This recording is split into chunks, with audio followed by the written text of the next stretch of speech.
Mittal steel plant గురించి దానికి లాభాలు వస్తూ ఉంటే దేశంలో స్టీల్ ఇండస్ట్రీస్కి అన్నిటికీ లాభాలు వస్తూ ఉంటే స్టీల్ ప్లాంట్కి ఎందుకు నష్టాలని మీరు ప్రశ్నిస్తూ ఉన్నారు.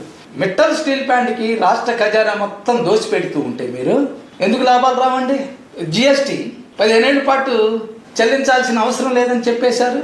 అంటే ఒక సంవత్సరానికి మిట్టల్ ఉత్పత్తి ప్రారంభిస్తే కనీసంగా 40,000 కోట్ల టర్నోవర్ వస్తుంది. దానికి 3,600 కోట్ల రూపాయలు రాష్ట్ర ప్రభుత్వానికి జిఎస్టీ రూపంలో మిట్టల్ చెల్లించాలి. కానీ చెల్లించాల్సిన అవసరం లేదు. ఇప్పుడు మీరు ఇచ్చిన రాయితీ వల్ల 15 ఏళ్ల పాటు సుమారు 54,000 కోట్ల రూపాయలు రాష్ట్ర ఖజానాకి నష్టం చేకూరుతుంది.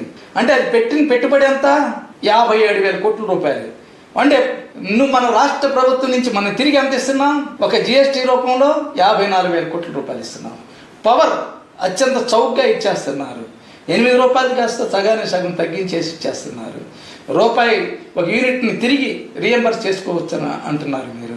దానివల్ల ఒక సంవత్సరానికి 1,200 కోట్ల రూపాయలు రాష్ట్ర ఖజానా నుంచి చెల్లించాల్సి వస్తుంది.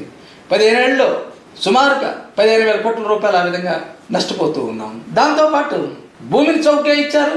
1,400 కోట్ల రూపాయలు తక్కువగా ఇచ్చేశారు. రైతుల దగ్గర ఒక ఎకరం 16 లక్షలకి తీసేసుకొని మిట్టలకి 51 లక్షలకి అమ్మేసి 1 కోటి రూపాయల పై విలువ ఉన్నటువంటి భూమిని కాస్త నష్టం చేశారు. తిరిగి ఎదురు పెట్టుబడి ఇస్తానన్నావు. పెట్టుబడి పెట్టిన దాంట్లో 15% ఇస్తానని అందులో ఒప్పందం చేసుకున్నారు. అంటే మిట్టలకి తిరిగి రాష్ట్ర ఖజానా నుంచి 5,000 కోట్ల రూపాయలు తిరిగి చెల్లిస్తున్నావు పెట్టుబడి సబ్సిడీ కింద. అవి కాక ఇప్పుడు ల్యాండ్కి సంబంధించినటువంటి స్టాంప్ డ్యూటీ ఫ్రీ ఇచ్చావు, 100 కోట్ల రూపాయలు పోతున్నాయి. అలాగే ల్యాండ్ కన్వర్షన్ ఛార్జెస్ ఫ్రీ చేశావు, దానివల్ల 50 కోట్ల రూపాయలు మనకు నష్టపోతూ ఉన్నది. అవి కాకుండా మంచినీళ్లు 43 కిలోమీటర్ల నుంచి పైప్ లైన్ వేస్తారని అంగీకరించారు మీరు.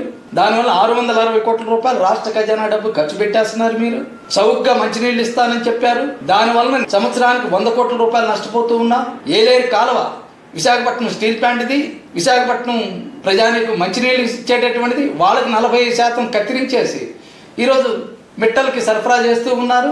అంతేకాకుండా రైల్వే లైన్ వేస్తానన్నారు, దానికి 150 కోట్ల రూపాయలు ఖర్చు పెట్టబోతున్నారు. 4 వరుసల నేషనల్ హైవే నుంచి రోడ్డు వేస్తానని అంగీకరించారు, దానికి 150 కోట్ల రూపాయలు ఖర్చు పెడుతున్నారు.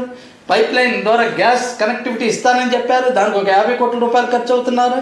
డీకార్బోనైజేషన్ కింద పెట్టుబడి మీద 2% సబ్సిడీ ఇస్తానన్నావు, దానికి అదనంగా 1,500 కోట్ల రూపాయలు తిరిగి ఖజానా నుంచి డబ్బు చెల్లించాలి. మరి సుమారుగా ఎన్ని లెక్కేస్తే 75,000 కోట్ల రూపాయలు రాష్ట్ర ఖజానా నుంచి మిట్టలకి ఇచ్చేస్తున్నారు మీరు. మరి మిట్టలకి లాభాలు వస్తాయా, నష్టాలు వస్తాయా? మరి విశాఖపట్నం స్టీల్ ప్లాంట్కి 2,600 కోట్ల రూపాయలు మీరు ఇచ్చేసి పవర్ డబ్బులు కట్టాలని ఈక్విటీగా మార్చేసి తిరిగి